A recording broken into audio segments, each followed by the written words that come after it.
Tugas suami adalah menjaga tubuh istri, kemolekan, kecantikan, keindahan untuk dirinya sendiri dan bukan untuk orang lain. Artinya begini, dia mau pakai pakaian apa juga datang menghadap kita, ganti. Nanti kalau kita berdua sendiri baru pakai itu, ganti. Sarpet dulu mau pakai di jalan, ganti.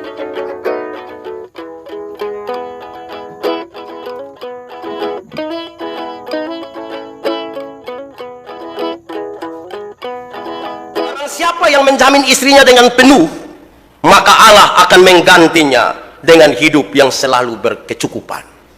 Siapa menjamin istrinya dengan penuh, bukan penuh jengkel, penuh tanggung jawab, Allah menggantinya dengan berkecukupan.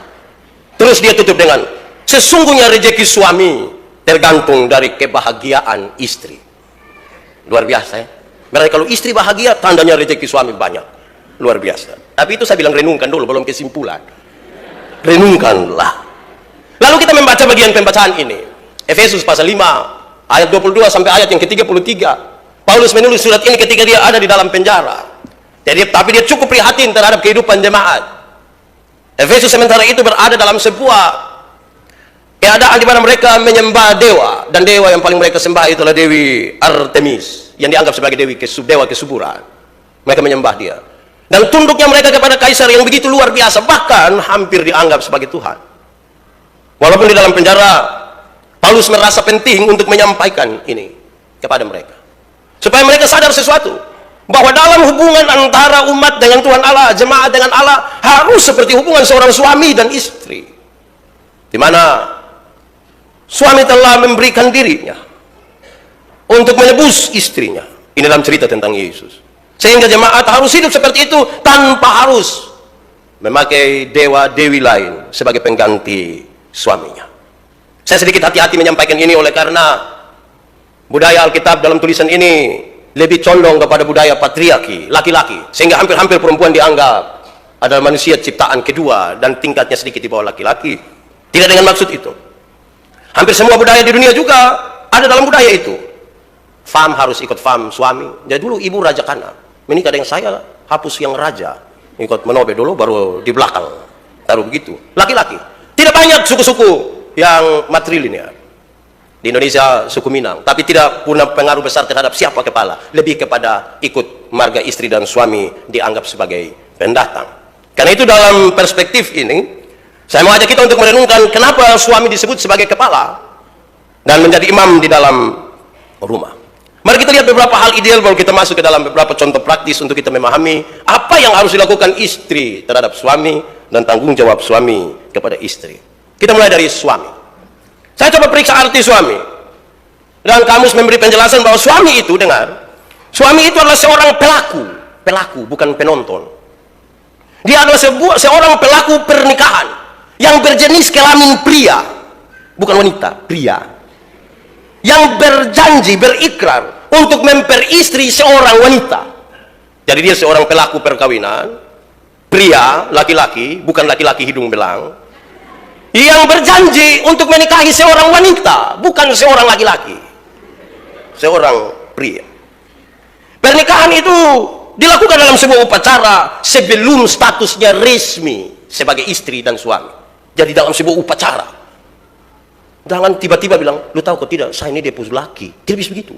Ada upacara menuju ke situ. Lalu, apa tugas suami setelah mereka ada di dalam pernikahan itu? Apa tugas suami? Supaya suami-suami dengar memang ini. Istri juga catat, kok pulang tempel di pintu kamar. Suami tak salah sedikit bilang, Pak tadi baca kok sonden. Ibu justru rencana di saya begitu. Satu, suami punya tugas itu mengajarkan agama dan hukum-hukum kepada istrinya. Mengajarkan agama dan hukum-hukum kepada istrinya.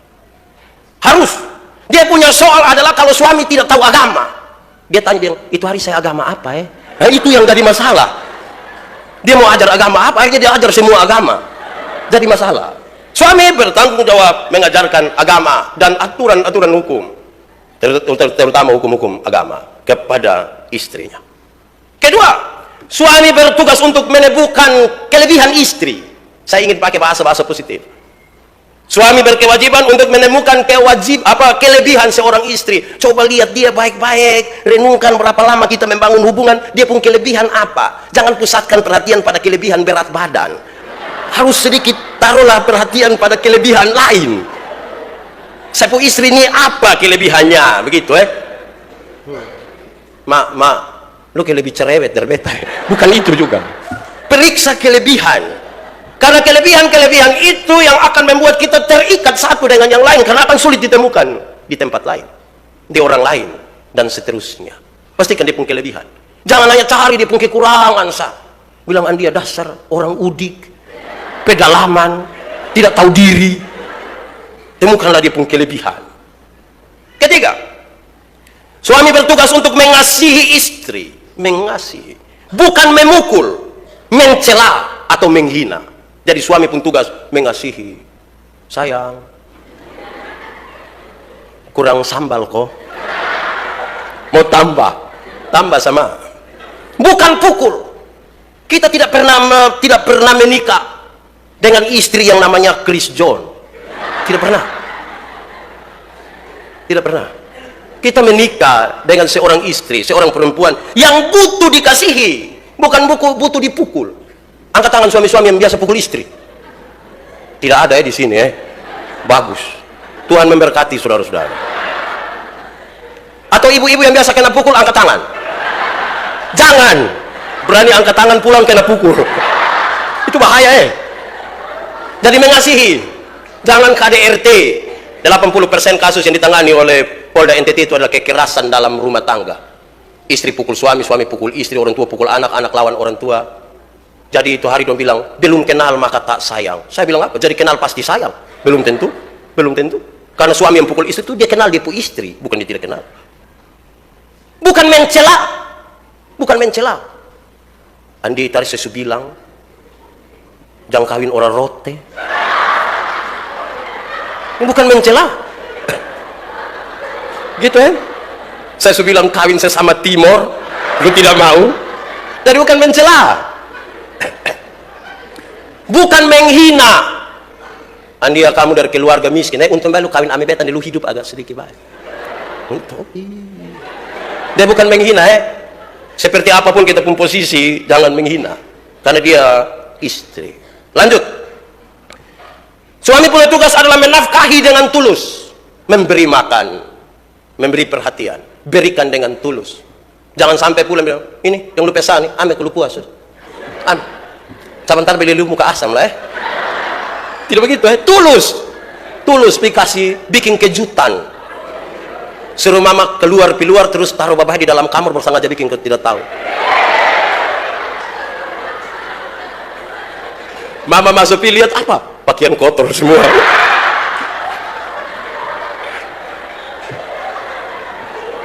Menafkahi dengan tulus. Jadi suami-suami tolong nafkahi istri. Jangan hanya bilang, ini lu ini jadi bebangsa dalam keluarga. Tidak bisa nafkahi istri. Lanjut. Suami punya tugas adalah bersikap lembut terhadap istri. Lembut. Tidak kasar. Tidak keras. Beda dengan pukul ini. Jangan panggil istri, woi. Istri makin tua bisa jantungan. Tanpa sadar saudara membunuh dia. Panggil dengan lembut, ma. Terus mak kurang dengan mak. Lebih, tapi mulai dengan lembut. Kelembutan itu penting. Itu buah-buah roh yang diajarkan. Kelemah lembutan. Tapi kami suami-suami di bagian timur Indonesia ini tidak sampai kelemah lembutan. Kami hanya sampai di lemah saja. Ketika lemah baru kami tahu kelembutan. Artinya ketika sudah sakit dan sudah tidak bisa baru dia bisa panggil bilang, ma, tolong. Kalau dia ada kuat-kuat itu dia kasar sekali. Siapa pun laki yang begitu biasa. Bertobat sudah ini hari lagi sedikit ini. Berikut, membantu istri dalam segala urusan. Tugas suami membantu istri dalam segala urusan, sama seperti Yesus Kristus yang turut bekerja dalam segala sesuatu. Suami membantu istri dalam segala urusan. Tentu ada masak di belakang kita tiba diri. Pak bikin apa? Berdiri sah. Tapi bantu dia pergi memelihara kerahasiaan diri dan istrinya. Suami punya tugas adalah memelihara kerahasiaan diri dan istrinya. Jangan cerita. Ini papa dong tuh kadang-kadang gosip. Sekumpul 2-3 orang dia bilang, lu tahu kosong deh. Kalau dong mulai begitu tuh bahaya. Rahasia keluarga, apalagi hal-hal yang privasi tidak boleh dikasih tahu di semua orang. Kalau tidak kita pun istri lewat orang bilang, dia berhenti, menjaga. Itu suami pun tugas. Berikut, ini dia pun poin ada 20 kok. Suami punya tugas adalah setia. Bila perlu tiap hari menyanyi setia, setialah. Setia sampai mati, setia. Tahu arti kata setia? Apa itu? Bukan di setiap tikungan ada Setia. Setia sampai mati. Yang berikut, saya cepat-cepat karena ini ada 2 halaman. Berikut, suami punya tugas adalah berlaku adil. Berlaku adil, seimbang. Beli rokok 1 bungkus, jangan isap sendiri. Bilang mama, ini penyakit ya, kita 2 bagi 2, lu setengah, saya setengah. Adil. Kita bagi 2 secara baik. Sama situ hari Pak bilang, kalau istri minta beli lipstik, beli. Mama, ini yang harga 249.000 ini. Pakai, jangan sampai mama bilang, papa beli lipstik. Jangan, lu makan sirip pinang saya, cukup. Jangan. Berlaku adil. Yang terakhir, tugas suami adalah menjaga tubuh istri, kemolekan, kecantikan, keindahan untuk dirinya sendiri dan bukan untuk orang. Artinya begini, dia mau pakai pakaian apa juga datang menghadap kita, ganti. Nanti kalau kita beli sendiri baru pakai itu, ganti. Serbet dulu mau pakai di jalan, ganti. Ada hal-hal yang hanya khusus istri dan suami, dan suami punya tugas itu. Bahaya besar kalau suami melepaskan istrinya sesuka hati pakai pakaian. Tidak bisa. Karena nanti tidak menjadi konsumsi dirinya. Kita pindah ke imam dulu. Suami tadi sudah. Imam. Menurut kamus, imam adalah orang yang diberikan wewenang untuk menyelenggarakan sebuah upacara keagamaan. Imam adalah orang yang diberikan wewenang untuk menyelenggarakan upacara keagamaan. Saya coba periksa dan kemudian saya coba untuk kutip pertama Petrus pasal 2 ayat 9. Tetapi kamu adalah bangsa yang terpilih, umat yang rajani, bangsa yang kudus, umat kepunyaan Allah sendiri, supaya kamu, ini tugasnya, supaya kamu para imam memberitakan perbuatan-perbuatan besar dari Dia yang telah memanggil kamu keluar dari kegelapan kepada terangnya yang ajaib. Ini tugas yang paling sulit dilakukan oleh seorang suami, yaitu mengadakan upacara-upacara keagamaan di dalam rumahnya yang terus akan memberitakan perbuatan-perbuatan Tuhan yang ajaib yang membawa dia keluar dari kegelapan ke dalam kehidupan terang yang dari Allah. Cek, ada berdoa atau tidak? Tidur berdoa atau tidak? Baca Alkitab atau tidak? Dan suami sebagai imam melakukan itu, membawa suami lain, istri, anak-anak untuk melakukan upacara itu. Saya pakai kata upacara ini tidak berarti ada yang pemimpin upacara, komandan pasukan, siap, gerak, tidak begitu. Tapi menuntun mereka untuk ada di dalam tanggung jawab itu. Karena itu suami-suami harus tahu berdoa. Suami-suami harus tahu 10 hukum di mana. Jangan sampai bilang, 10 hukum di mana, Le Adi? Terus dia pun anak kasta bilang, Bapak masuk tidak tahu? Bukan, Bapak lupa. Bapak kan sibuk dengan bisnis, atau sibuk. Bapak yang tahu. Terakhir, kepala keluarga. Menurut kamus, kepala keluarga adalah orang yang bertanggung jawab terhadap satu keluarga. Yang bertanggung jawab. Biasanya dia seorang bapak. Karena itu bapak-bapak sebagai kepala keluarga punya tugas adalah memimpin rumah tangga. Dia yang pimpin. Nanti sebentar mau saya kasih tahu, karena itu dia yang pimpin, maka istri tolong. Tapi pertama dia harus sadar bahwa dia yang memimpin. Rumah tangga ini baik atau tidak tergantung dia. Ikan biasa busuk dari mana? Ikan busuk dari mana? Kepala. Tapi kalau kepala taruh di freezer, di ekor yang di luar, rusak di ekor juga. Tapi kepala bertanggung jawab memimpin rumah tangga. Yang kedua, kepala bertanggung jawab atas seluruh anggota keluarga. Pulang tanya, Mama, telak laki kecil yang nomor berapa tuh di mana? Cek. Jangan sampai bapak bilang, oh itu mam tua juga tidak urus itu. Cek, yang laki-laki itu dia sudah tidur, makan, mandi, kok tidak, cek. Dia yang siapa, bikin apa, di mana, cek. Dan itu tanggung jawab. Dan yang berikut, tugas kepala keluarga adalah demokratis, menjalankan pemerintahan secara demokratis. Panggil dong, omong baik-baik. Saudara-saudara yang dikasihi dalam Yesus, mari kita ambil keputusan tentang ini. Bapak rencana jual rumah dan jual kamu semua. Kira-kira kamu punya pikiran bagaimana? Jadi kita tukar pikiran. Demokratis, jangan bikin apa-apa tidak kasih tahu istri. Istri hanya patung sah. Ini kasih tahu, kita berdiskusi, kasih tahu, omong. Dia ada di mana-mana juga omong. Mak, segera pulang. Ada masalah penting. Pulang. Masalah apa, Bapak? Pokoknya lu pulang. Terus dia sampai tanya, Bapak, apa yang perlu kita selesaikan? Kasih tahu, Mak, saya lagi pikir, apa ini malam kita makan super mie atau apa? Yang penting jangan gagal. Bapak mau apa, semua harus itu, tidak boleh. Kepala keluarga demokrasi. Dan yang terakhir, karena itu maka kepala keluarga bertugas untuk tidak berbuat sekehendak hatinya. Tidak bisa hanya ikut dia mau. Dia mengambil keputusan untuk menjadi bagian dari seorang perempuan, karena itu dia tidak berkuasa untuk melakukan segala sesuatu menurut apa yang dia mau, karena dia menjadi satu daging menurut pembacaan tadi dengan istrinya, satu tubuh. Saya ingin mengantar kita kepada beberapa hal ini yang harus diperhatikan oleh seorang istri. Ini hal-hal yang praktis. Kepada saya dituliskan sebuah cerita kecil. Saya cerita agak tidak baik, saya membacakannya bagi kita. Cerita itu kira-kira begini. Dilihat dari usia, beliau sudah tidak muda lagi. Usia yang sudah senja, bahkan sudah mendekati malam. Umur Pak Suyatno 58 tahun. Kesehariannya diisi dengan merawat istrinya yang sakit. Istrinya juga sudah tua. Mereka sudah menikah kurang lebih 32 tahun.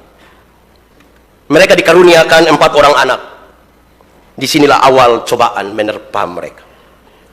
Setelah istrinya melahirkan anak keempat, tiba-tiba kakinya lumpuh dan tidak bisa digerakkan lagi. Hal itu terjadi selama kurang lebih 2 tahun. Menginjak tahun yang ketiga, seluruh tubuhnya menjadi lemah, bahkan terasa tidak ada tulang lagi. Lidahnya pun sudah tidak mampu digerakkan lagi. Dia lumpuh total. Istri. Setiap hari Pak Suyatno memandikan istrinya, membersihkan kotoran, menyuapkan dia, dan mengangkat istrinya ke atas tempat tidur. Sebelum berangkat ke tempat kerja, dia meletakkan istrinya di hadapan televisi supaya istrinya tidak berasa kesunyian sendiri.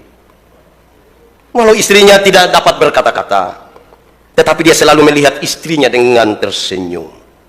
Dan Pak Suyatno masih berasa beruntung karena tempat kerjanya tidak begitu jauh dari rumahnya, dekat saja.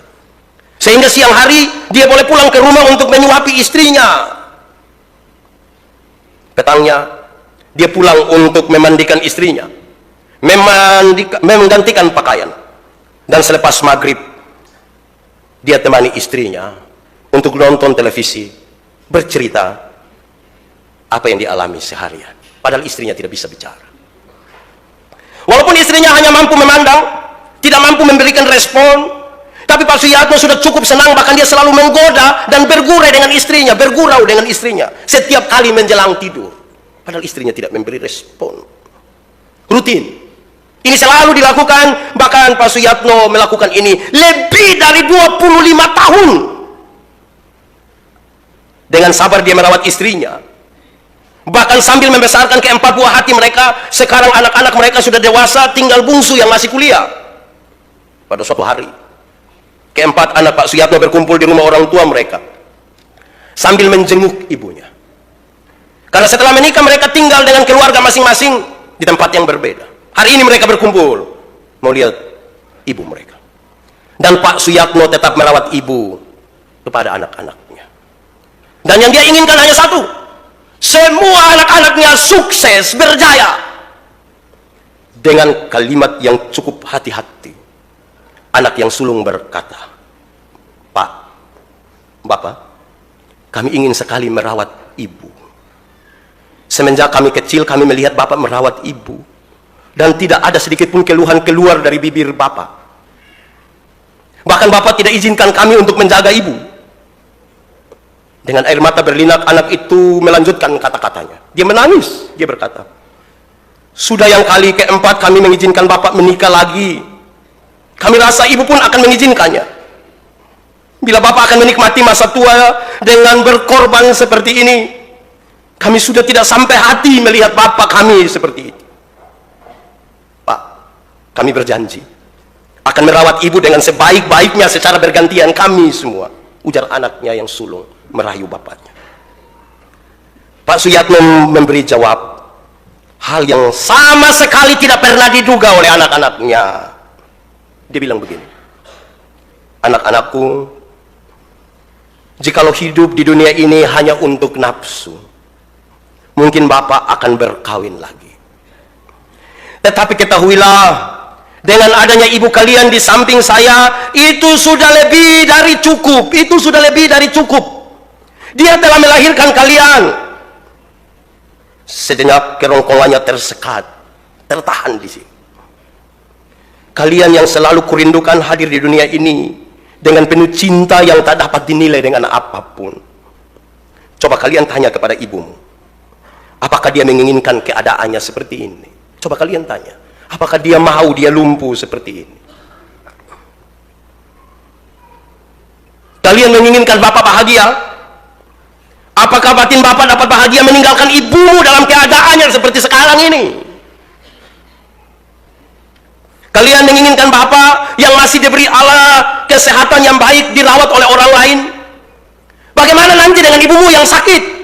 Lalu meledaklah tangis anak-anak Pak Suyatno. Mereka menangis semua. Mereka pun melihat butiran-butiran kecil jatuh di pelupuk mata ibunya. Rupa-rupanya ibunya juga mendengar.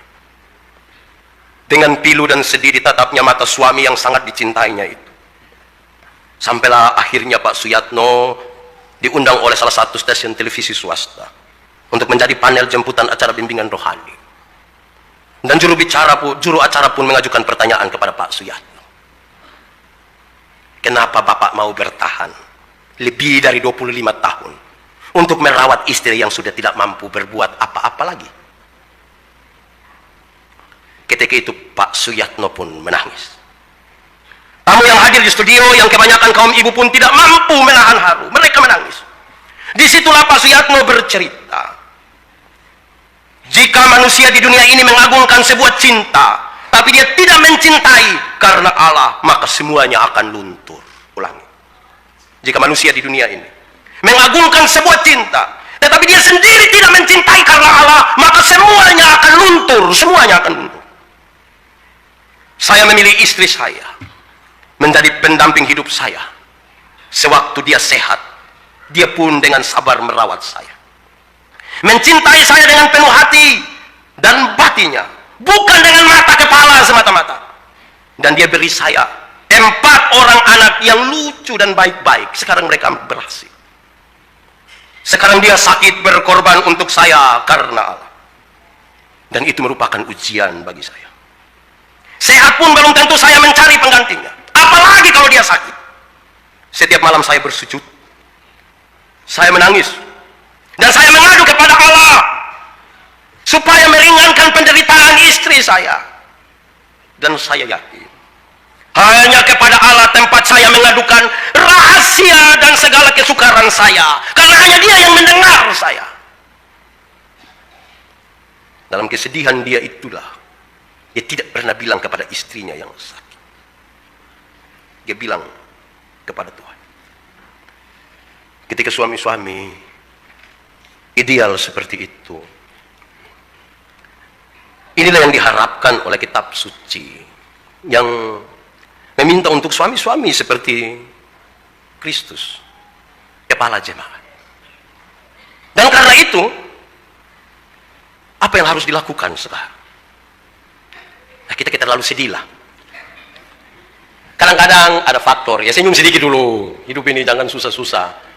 Baca ini baru dong ingat dompu suami, dong ingat dompu istri. Tadi tidak. Oke. Ada faktor yang bisa membuat kadang-kadang istri tidak taat kepada suami. Padahal Alkitab tadi berkata dalam konteks itu, dialah kepala. Faktor itu yang pertama adalah kedudukan sosial istri lebih tinggi dari kedudukan suami. Suaminya tidak ada kerja, istrinya punya pekerjaan. Kedudukan sosial ini kemudian menggantikan, seolah-olah dia yang mengatur semua. Kadang-kadang ini bisa diakibatkan karena istri lebih kaya dari suami. Apa Apa dia tahu waktu sebelum menikah suaminya miskin, menikah dengan dia yang kaya? Wajib hukumnya sekarang untuk suami tunduk kepada dia. Kadang-kadang ini hal bisa terjadi karena istri merasa lebih pandai dari suami, karena dia sekolah tinggi, dia sarjana, suaminya hanya tamat SMA, lantas dia rasa dia lebih tinggi. Kadang-kadang hal ini bisa terjadi karena watak istri lebih keras dari suami. Saya kalau bilang, maka muncul istilah suami-suami takut istri, karena istri pun keras di sini dan di sini dan di sini juga. Belum kalau istri tato di sini.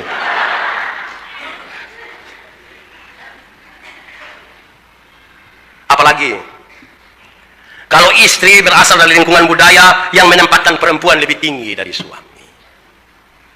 Apalagi kalau istri tidak mengerti tuntutan agama yang menempatkan istri dan suami pada ketentuan yang sebenarnya. Maka hal yang istimewa tadi bisa hilang, bisa tidak ada. Hai istri-istri, dengarlah beberapa hal ini. Ada 13. Catat pulang lakukan. Supaya jangan tanya, Pak, kalau misalnya tidak ada misalnya, lakukan. 1. Nanti minggu depan ketika omong istri, baru suami dong yang catat. Ini kan minggu pertama baru suami, jadi tahan sedikit. Jangan mukamu muram, hati panas, berakibat pada ekonomi keluarga nanti. Oke. 1. Hai istri-istri, karena itu janganlah mengabaikan wewenang suami. Anda punya pendapatan pekerjaan lebih tinggi, it's okay. Saya bahasa Inggris juga. Tapi Anda jangan mengabaikan wewenang mereka. Mungkin Anda bisa kasih jajan kepada anak-anak 50.000 karena pendapatanmu lebih besar. Suami punya kecil dan hanya bisa memberi 1.000. Biarkan wewenang itu, biarkan. Istri, benar bahwa engkau mengendalikan di rumah, tapi jangan suami di hadapan banyak orang juga bilang, tunggu kok saya tanya mak, dote tahu. Biarkan wewenang itu. Biarkan Coba lihat istri kau bilang, mak biarkan. Ibu, biarkan. Lihat istri kau bilang begitu, biarkan. Yang kedua, istri-istri, jangan enggan memenuhi kebutuhan seksual suami. Suami minta, tapi jangan bilang, misalnya yang orang capek. Yang begini-begini yang mau keluar dari rumah nih. Tapi Pak Don, nanti besok minggu depan baru omong soal Pak Don, tolong mengerti, ibu juga kadang-kadang capek, tapi ini kan bukan bagian saya omong. Jadi saya hanya omong kepada ibu-ibu, layani. Jangan bilang, Pak, kalau tidak ada kalau. Pergi dan lakukanlah. Nanti minggu depan baru ada kalaunya Yang sekarang jangan protes, jangan bikin diskusi. Kok memang untuk yang istri saja dulu. Ketiga, istri-istri jangan tidak mau menemani suami tidur. Tidur sama-sama dengan dia, tidur. Tapi masa ada panas begini Dwi? Tidur. Usir dia pi betul baru tahu. Tidur. Nanti minggu depan baru balas yang ini. Ibu-ibu, jadi Ibu Antoneta, jangan usir saya. Biarkan saya baringkan tubuh yang lelah ini di pembaringan kita. Tidur. Istri-istri, yang kelima, jangan memberatkan beban belanja suami. Suami jangan pikiran, kok ibu pun pesan, ini ngeri. Padahal dia tahu, bapak sudah ada apa-apa, dia hanya hidup di pesan. Terus dia pakai kalimat catatan di bawah, yang punya telinga hendaklah mendengar. Tergerak di hati. Jangan terlalu dulu. Tuntutan memang benar bahwa itu tas bagus, itu sepatu bagus, itu semua benar. Mau tolong sesuaikan dengan suami pun keadaan. Kalau tidak dia umur 40 sama ke 73. Jadi sesuaikanlah dengan dia, kesian dia tuh. 6. Ibu-ibu jangan tidak mau bersolek untuk suami. Tolong beria sedikit, kok suami lihat dah, dia segar sedikit. Tolong ganti itu daster tuh. Yang itu hari saya bilang, beda toh yang bau acam dan bau asam, itu beda toh. Bau asam, bau acam itu biasa ditujukan kepada anak-anak. Sini kok papa cium dulu. Bau acam. Menggemaskan, gitu mau cubi. Bayangkan kalau mama dekat terus papa bilang, lu semandi ke belum? Itu masalah tuh, Tolong bersolek. Jangan keluar mau pi acara dulu baru dia mandi 3-4 jam. Di rumah dia ancur. Tidak bisa. Tolong bersoleklah bagi suami. Tetap di rumah cantik, supaya orang bilang, itu Ibu Antonetta tuh. Mau di rumah makan, di mana-mana semua. Ya, tolong bersolek. Saya suka lihat ibu-ibu di Agape itu dong cerah-cerah semua. Mudah-mudahan di rumah juga gitu, Jangan sampai di rumah kita pilih rambut dan semua berdiri begini. Tolong bersolek juga bagi suami. Berikut. Istri-istri, jangan merusak kehidupan agama dari suami. Jangan merusak kehidupan agama suami. Jangan. Istri dukung. Kalau suami mau berdoa, istri suruh dia anak-anak selalu pipi tepetat dan kemarin cuci pakaian. Dukung. Jangan bikin rusak dia. Dukung. Dia mau pergi ibadah kaum bapak, dukung. Bapak beta antar, beta tunggu deh Om Simon don di luar, bapak ibadah. Tapi dukung dia. Jangan bapak mau pergi ibadah kita bilang jangan lu tiap hari di luar sah. Dukung dia ibadah, pipi. Tapi jangan pipi terus. Ingat pulang juga. Jadi istri jangan dulu waktu rajin ibadah, sekarang tanggal kawin ame dia, kita tanya 2 tahun dia datang 4 kali. Jangan, dukung. Yang berikut ke-8. Istri-istri jangan menyampingkan. Itu kalimat kepususan lah, Jangan geser kepentingan suami. Suami dahulu. Anak-anak, kamu jangan makan biar papa saya yang makan. Jangan geser kepentingan suami. Suami tetap harus diperhatikan. Karena laki-laki juga ingin dimengerti. Bukan hanya perempuan. Laki-laki juga ingin dimengerti. Saya juga minta dimengerti. Ke-9. Ibu-ibu dengar. Jangan keluar rumah tanpa izin suami. Kesal. Pak, mama ada main futsal nih.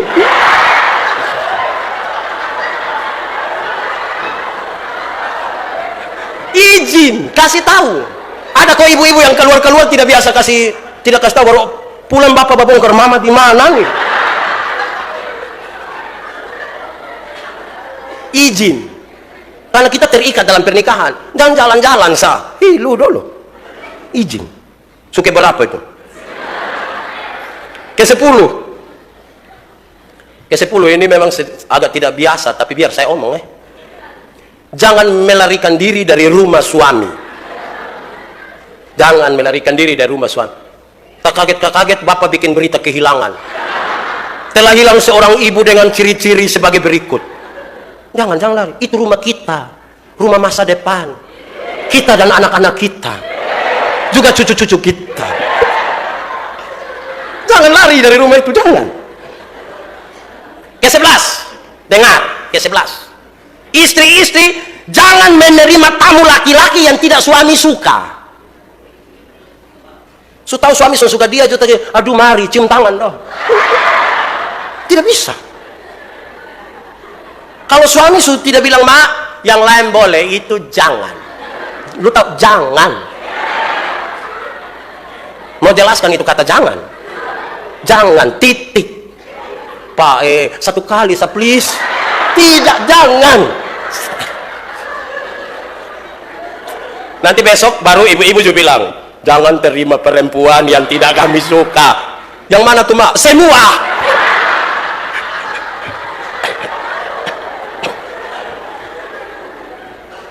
Ke-12. Ini semua terakhir. Ke-12. Ini hari gereja lama. Lagu saya 8. Khotbah 3 jam. Pulang langsung pakai kiau, habis. Ke-12. Dengar ibu-ibu. Ibu-ibu tidak boleh menerima jamahan dari laki-laki lain. Tidak boleh. Juga dari perempuan lain. Tidak boleh. Suami sah. Jelas? Saya naik oto menuju ke Atambua baru-baru. Di itu oto samping tulis. Kalau 6464H, jangan bikin ke plat kuning. Mengerti di Pak Arti? Kalau 6464H dibaca, jangan bikin ke plat kuning. Jelas? Suami sah. Itu hari saya bilang, laki-laki dan perempuan itu telanjang, tapi mereka tidak merasa malu. Dia telanjang bagi istrinya, istrinya telanjang bagi dia, karena mereka telah menjadi satu daging. Bukan hari telanjang di sini, besok di situ, lusa di... Tidak. Bagi suami. Terakhir, ke-13. Sucatat. Kalau belum, boleh hubungi saya. Nomor HP 081. Terakhir, istri-istri berkewajiban merawat suami ketika suami sakit. Jangan bilang, dia betesan bisa merawat dia ketika dia sakit. Saya suruh mau kawin dengan dia. Apalagi kita semua jalan menuju masa tua. Kita berjalan menuju sakit. Kita berjalan menuju lemah. Saudara tahu tadi Pak Suyatno, dia punya banyak pilihan. Bahkan anak-anaknya pun memberikan kesempatan itu untuk mereka bisa melihat ibunya. Tapi dia bilang tidak. Perjumpaan dengan istrinya adalah sebuah kebahagiaan. Apalagi istrinya sakit karena melahirkan anak-anak yang baik bagi dia. Dia bertanggung jawab.